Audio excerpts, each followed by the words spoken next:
अस्सलाम वालेकुम नाज़रीन। आज हम बात करेंगे बॉडी इन्फ्लेमेशन या जिस्मानी सोजिश के बारे में। बॉडी इन्फ्लेमेशन जो है वो तमाम बीमारियों की रूट कॉज है। तमाम बीमारियों की शुरुआत ही इन्फ्लेमेशन से होती है। इन्फ्लेमेशन की सबसे बड़ी वजह जो है वो इंसुलिन स्पाइक है। इंसुलिन स्पाइक जो है वो स्टार्ट होता है कार्बोहाइड्रेट्स यानी मैदे वाली चीजें खाने से। जैसे ही हम अपनी बॉडी में मैदे वाली चीजें, शुगरी चीजें, प्रोसेस्ड फूड्स डालते हैं तो हमारी बॉडी में इंसुलिन स्पाइक होता है। इंसुलिन स्पाइक जो है वो बॉडी में इन्फ्लेमेशन काज करता है। अब हम देखेंगे कि इन्फ्लेमेशन है क्या। इन्फ्लेमेशन जो है वो हमारी बॉडी का बेसिकली एक नेचुरल मैकेनिज्म है। इम्यून सिस्टम जो है हमारा वो ट्रिगर होता है और व्हाइट ब्लड सेल्स जो है प्रोड्यूस करता है। व्हाइट ब्लड सेल्स जो है वो बॉडी में इन्फ्लेमेशन काज करते हैं। इन्फ्लेमेशन जो है वो दो तरह की होती है, acute and chronic. Acute inflammation जो होती है वो शॉर्ट टर्म होती है और वो किसी वायरस, इन्फेक्शन या इंजरी के नतीजा में हमारी बॉडी का नेचुरल रिस्पॉन्स होता है। एक्यूट इन्फ्लेमेशन जो है वो ट्रीटेबल होती है और शॉर्ट टर्म होती है। उसको जो डॉक्टर्स हैं बेसिकली एनसेड्स या आइब्रोफिन वगैरह के थ्रू जो है ट्रीट करते हैं। और जो क्रोनिक इन्फ्लेमेशन है वो हमारी बॉडी में लॉन्ग टर्म इन्फ्लेमेशन का प्रोसेस है। हमारी बॉडी में इन्फ्लेमेशन का प्रोसेस चलता रहता है जो कि ऑर्गन्स, टिश्यूज को डैमेज करता है और बड़ी बड़ी बीमारियों की वजूहात बनता है। अब हम बात करेंगे कि इन्फ्लेमेशन की वजूहात यानी कॉजेज क्या हैं।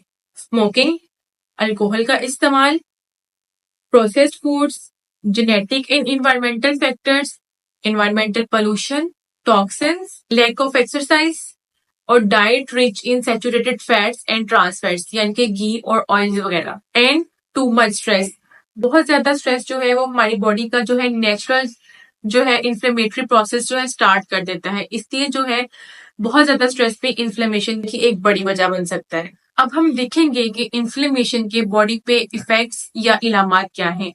हाई ब्लड शुगर लेवल या diabetes, poor digestion, irritable bowel syndrome, constipation and other gastric problems, arthritis, pain in joints या कमर के निचले हिस्से का दर्द, गेनिंग बॉडी फैट्स, वजन का बढ़ जाना, बॉडी फैट्स का बढ़ जाना, मेंटल हेल्थ प्रॉब्लम्स यानी कि आपको डिप्रेशन, एंजाइटी वगैरह हो जाना। ये जो क्रॉनिक इन्फ्लेमेशन होती है ये आपकी बॉडी में और बीमारियों के साथ साथ आपके दिल की बीमारियों के अमराज को भी बढ़ाती है। अब हम जानेंगे कि कुछ टॉप एंटी इन्फ्लेमेटरी फूड्स के बारे में।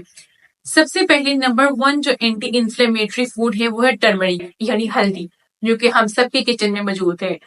हल्दी जो है एक बहुत ही पावरफुल एंटी इन्फ्लेमेटरी एजेंट है जो कि हमारी बॉडी से हर किस्म की सोजिश को खत्म करने में बहुत मददगार साबित हो सकती है। नंबर 2 ओमेगा 3 फैटी एसिड्स, जो कि हमारे एग्स में होते हैं, फिश में होते हैं, फिश ऑयल्स में होते हैं, वॉलनट्स में होते हैं, सेसमी सीड्स या फिर सेसमी ऑयल्स। ल्यूटिन्स जो होते हैं वो ग्रीन लीफी वेजिटेबल्स में पाए जाते हैं।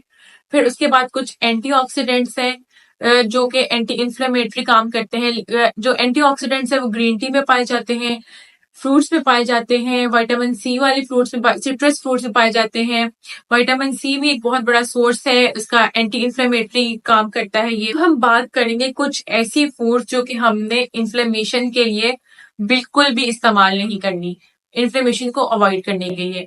सबसे पहले हम देखेंगे प्रोसेस्ड फूड्स। आप सबको पता है junk food, carbohydrate rich food, pizzas, burgers, sugary items, packet वाले फूड, चिप्स, ये सारी जो इंडस्ट्रियल चीजें हैं ये हमने बिल्कुल इस्तेमाल नहीं करनी है, हमारी बॉडी में डायरेक्ट इन्फ्लेमेशन कॉज करती हैं।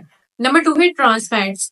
ट्रांस फैट्स वो वाले होते हैं जो कि लिक्विड ऑयल को सॉलिड में कन्वर्ट करने से आते हैं, यानी कि बनास्पति घी वगैरह जो यूज करते हैं, इनको तो हमने बिल्कुल अवॉइड करना है। नंबर 3 पे तमाम बेकरी आइटम्स यानी कि मैदे की बनी हुई सारी चीजों को हमने अवॉइड करना है इन्फ्लेमेशन से बचने के लिए। अब हम देखेंगे और ऐसे क्या तरीके हैं जिनकी वजह से हम इन्फ्लेमेशन को अपनी बॉडी में अवॉइड कर सकते हैं। आपने अपनी बॉडी को फिट रखने के लिए अपनी रूटीन में एक्सरसाइजेस इंक्लूड करनी है। वो किसी भी तरह की एक्सरसाइज हो सकती है। अपने अल्कोहल का इस्तेमाल लिमिट कर देना है, बहुत कम कर देना है, ना होने के बराबर कर देना है।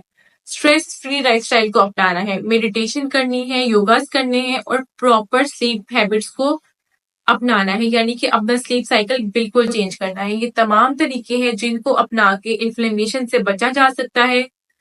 वीडियो पसंद आए तो लाइक, शेयर, सब्सक्राइब। अल्लाह हाफिज।